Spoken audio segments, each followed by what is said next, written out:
So what if I told you that slapping like a massive €250 tax on a ton of carbon emissions won't actually stop climate change? I mean, it sounds completely backwards. Yeah, exactly. Because, what if I told you a new supercomputer model actually proves that the free market they'll just pay that exorbitant fine Yeah. and happily keep burning fossil fuels instead of switching to green energy. Right. Which goes against everything we're taught. We are so conditioned to believe that if you make a bad habit artificially expensive, people and by extension entire economies Yeah. will naturally just stop doing it. It's basically the cornerstone of environmental economics. Yeah. But, that basic textbook logic, it completely disintegrates when you step into the real-world scale of global energy systems. It really does. So welcome to a brand new deep dive. Today, our mission is to uncover the hidden math and the actual structural drivers behind achieving a 100% renewable energy system. Because we hear the headlines all the time, right? Oh, constantly. The Paris Agreement, the EU's ambitious goal of complete climate neutrality by 2050. But how do nations literally keep the lights on while fundamentally rebuilding the machine that powers their entire existence? And that's incredibly relevant for you listening right now, because whether you're an industry professional who's, planning capital investments decades ahead, or a policymaker drafting legislation, or even just someone trying to figure out why your electricity bill might look drastically different in 10 years, this matters. Absolutely. We're looking at a transition landscape that's just heavily clouded by assumptions. And to cut through those assumptions, we're analyzing this really fascinating new research paper by Belgian and colleagues. Yeah, they conducted this massive, highly detailed case study of Croatia's energy system. Right, and they did this to answer a fundamental question.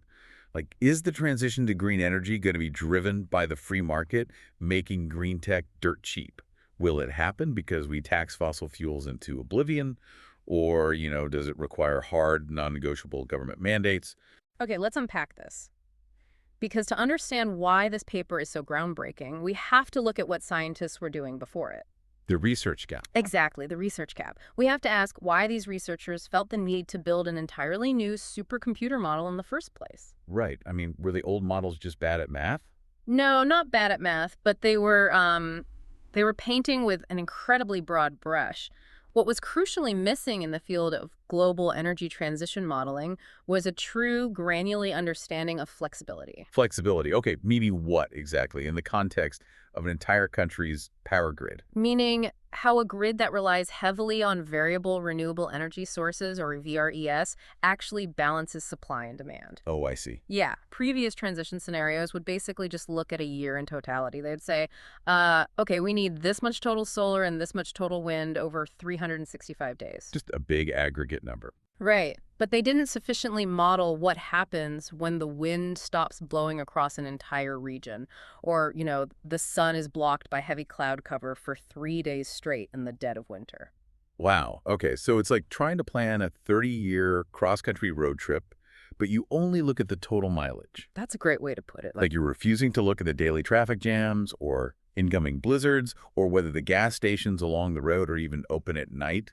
We were essentially missing the dynamic hour-by-hour reality of how supply, demand, and cost interact on the ground. That is the exact technical void they were looking at. And furthermore, in the specific context of Croatia, earlier models were just too siloed. Too siloed how? Well, they lacked a long-term optimization approach that integrated all the different energy sectors simultaneously. The field desperately needed an open source model with an hourly resolution that forced the power grid, the heating sector, transport, and heavy industry to all talk to each other within the simulation. Because if you electrify all the cars and all the home heating at the exact same time, the power grid feels that stress instantly. Exactly. Previous tools just couldn't handle that level of integrated complexity alongside power-to-X technologies, which is, turning excess electricity into stored chemical energy like hydrogen over a multi-decade timeline. Okay, so since the old tools weren't cutting it, the researchers deployed a new lens. They built this open-source linear optimization model called H2RES. Yes, H2RES. Let's break down how this actually works. Because linear optimization sounds like something you'd need a PhD to care about, but it's the engine driving these massive conclusions. It is. So at its core, linear optimization means the model is trying to solve this massive algebraic equation where the ultimate goal, the objective function, is to minimize the total yearly system costs. Okay, so it just wants to make everything as cheap as possible. Right. It breaks the future down into 5-year steps, from 2020 all the way to 2050. And in every single one of those 5-year blocks, the model has to fulfill all forms of energy demand for the entire country at the absolute lowest cost possible. Factoring in both the upfront capital to build new things and the variable cost to run them. Exactly. But, I mean, a country isn't a spreadsheet. You can't just drop a wind turbine literally anywhere and expect the same math. How granular does H2RES actually get with the geography? It gets intensely granular. First, it distinguishes between dispatchable units like coal, gas, and hydro plants that you can basically turn on and off with a switch, and non-dispatchable units, which are your weather-dependent solar and wind. Okay, makes sense. But to model the weather accurately, it splits Croatia into 4 distinct wind zones and 2 separate solar zones. Wait, really? So it actually knows the difference between, like, the fierce coastal winds on the Adriatic and a gentle breeze in the northern continental plains? It does. It calculates highly accurate, localized production potentials. It knows that building a turbine on a mountain ridge has a completely different energy yield and therefore a different cost-benefit ratio than building one down in a valley. That's wild. Okay, so with that hyper-accurate digital twin of the country built, the researchers decided to run 5 distinct futures through the simulation. Yes, 5 scenarios. And instead of just listing them out, let's look at the philosophical battle they set up here. Because they basically pitted the invisible hand of the free market against the heavy hand of government regulation. I love that framing. So let's start with the market approaches. They ran a base case, scenario 1, which just assumes the current national strategy continues with expected normal costs. Status quo. Right. Yeah. But then they ran scenario 2, which imagines a world where green tech, specifically flexibility tech and hydrogen, suddenly gets much, much cheaper. Okay, so the ultimate carrot. Green energy goes on a massive sale. Exactly. And then scenario 3 is the ultimate stick. They modeled a situation where fossil fuels actually get cheaper to buy, but the government steps in and slaps a massive punitive carbon tax on emissions. Right, hitting a staggering 250 euros per ton of CO2 by 2050. Yes. Okay, this brings us right back to that wild statistic we started the deep dive with. Because if I'm a logical observer, I'm looking at scenario 2 and scenario 3 and thinking, well, the market has to fix the problem here. You'd think so. If green tech is dirt cheap, or if emitting carbon carries a 250 euro penalty per ton, supply and demand just does its thing. The grid naturally decarbonizes. But the math proves that assumption entirely false. This is arguably the paper's most sobering finding. Scenarios 1, 2, and 3 never reach full decarbonization. Wait, a 250 euro tax per ton is massive.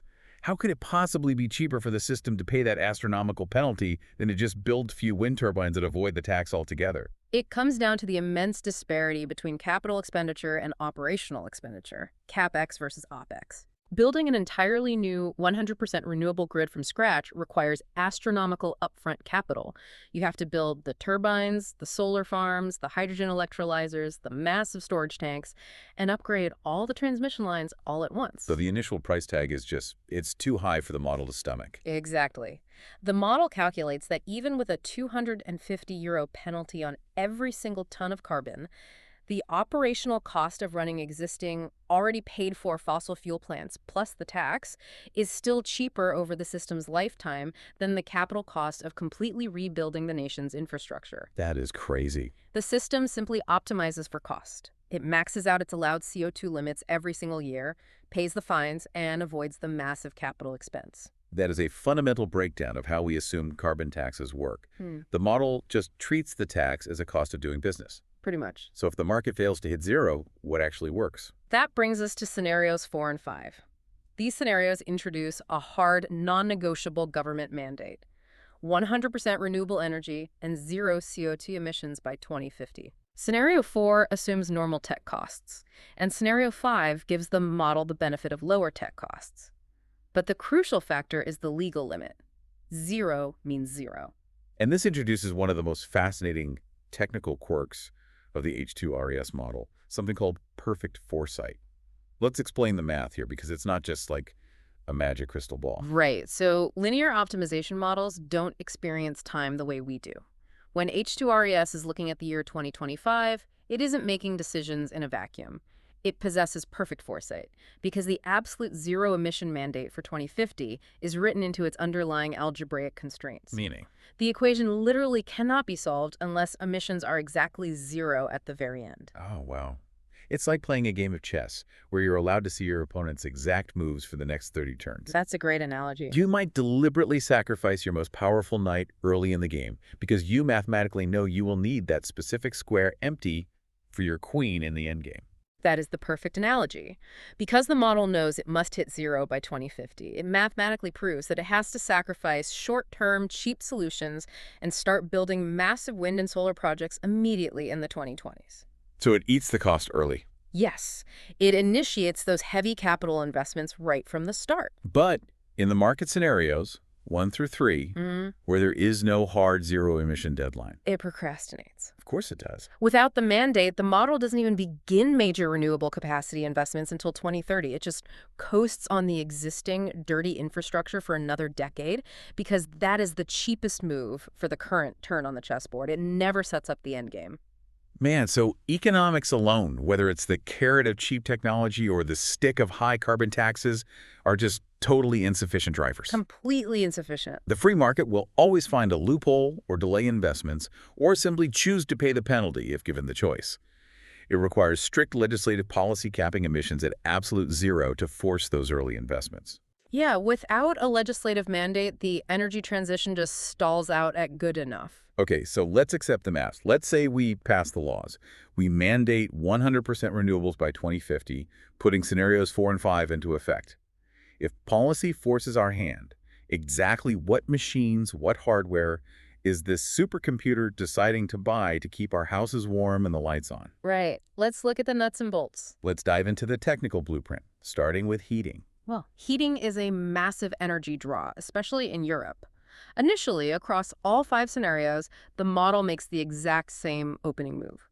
The cheapest way to drop CO2 quickly by 2025 is to rip out old gas boilers and replace them with biomass boilers. Burning wood pellets and, agricultural waste, that's a very low-tech bridge to the future. It is, but it's an affordable quick win. However, in the 100% zero-emission scenarios, biomass only gets you so far before you hit the hard limits of what the environment can sustainably produce. Right, you can only harvest so much wood before you're causing other problems. Exactly. So relying on its perfect foresight, the model executes a massive late-stage pivot. To cross the 2050 finish line, it completely abandons biomass and mandates immense investments in air-sourced and geothermal heat pumps. Okay, so it fully electrifies the heating sector. Yes. But if we're running millions of heat pumps, plus the entire country's baseline power, exclusively on wind and solar, we hit the elephant in the room. What happens when the weather doesn't cooperate? The million-dollar question. To balance a grid like that, I assume the model just carpets the countryside in gigafactories. It must buy millions of massive lithium-ion batteries, right? Actually, the data goes the exact opposite direction. This is where H2RES throws a major curveball. Lithium-ion batteries see remarkably low investment for grid-scale storage in this simulation. Wait, let me stop you there, because batteries are literally all anyone talks about when we discuss renewable storage. Yeah. Why wouldn't a supercomputer buy batteries? Because for long-term, seasonal storage, like saving massive amounts of summer solar energy to use during the dark days of winter batteries, are incredibly inefficient and expensive. Oh, interesting. Instead, the model heavily favors power-to-X technologies. Specifically, it builds a massive hydrogen infrastructure. So it's using the power grid as a giant chemical factory. Yeah. Walk us through the mechanics of that. Sure. So in scenarios 4 and 5, the model anticipates times of massive excess power. Let's say a huge storm front brings 3 days of gale force winds off the Adriatic coast. Lots of wind. The turbines are generating way more electricity than the country needs at that specific moment. Instead of turning the turbines off, the model uses that free excess electricity to run electrolyzers. And electrolyzers, those literally split water molecules into oxygen and hydrogen gas, right? Exactly. And then it just pumps that hydrogen gas into storage tanks. Huge storage tanks. And the model leans into this heavily because the cost of storing hydrogen is projected to plummet, dropping down to about 22,000 euros per megawatt hour. Hydrogen essentially becomes a massive, cheap, long-term battery for the entire country. Wow. Okay, but the electrolyzers themselves, though, the machines actually splitting the water, do we just buy whatever is off the shelf? The model is far more strategic than that.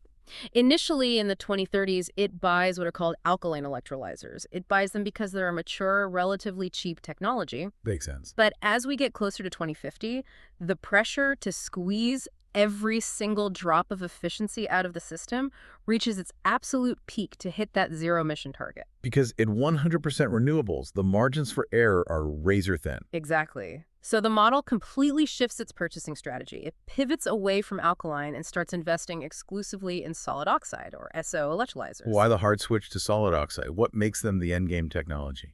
It basically comes down to thermodynamics.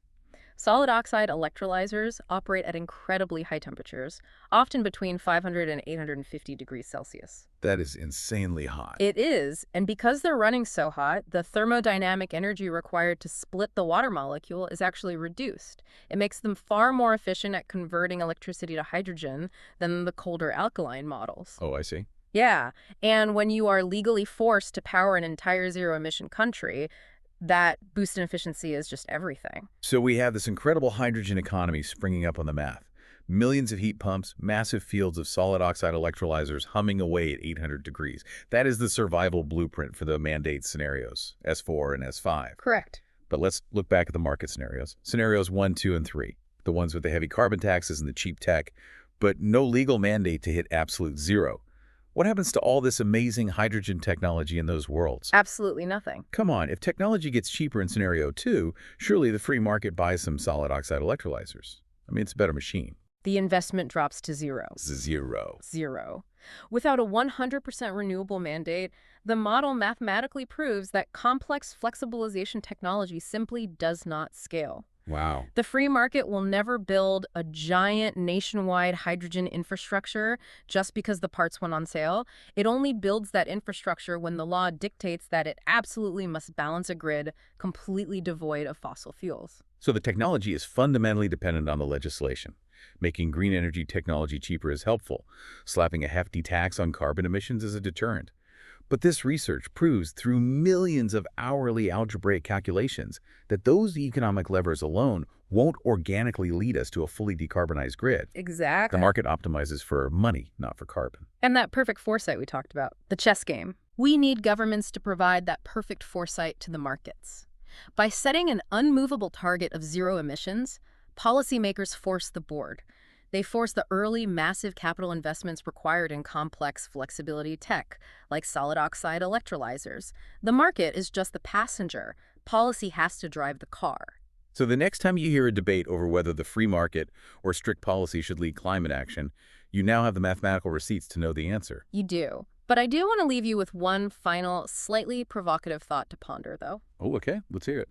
This linear optimization model brilliantly proves that achieving the transition requires massive infrastructure overhauls. We need millions of specific heat pumps and vast fields of highly specialized solid oxide electrolyzers. Right. But the math assumes we can just buy these things if the policy demands it. It assumes a frictionless global supply chain. It does. But what happens if geopolitical events, trade wars, resource scarcity, international conflicts, disrupt the supply chains for those very specific, crucial technologies before 2050? We'd be in trouble. We are putting all our eggs in the basket of a few hyper-specialized pieces of hardware. Are our global policies and trade alliances resilient enough to survive a massive hardware shortage?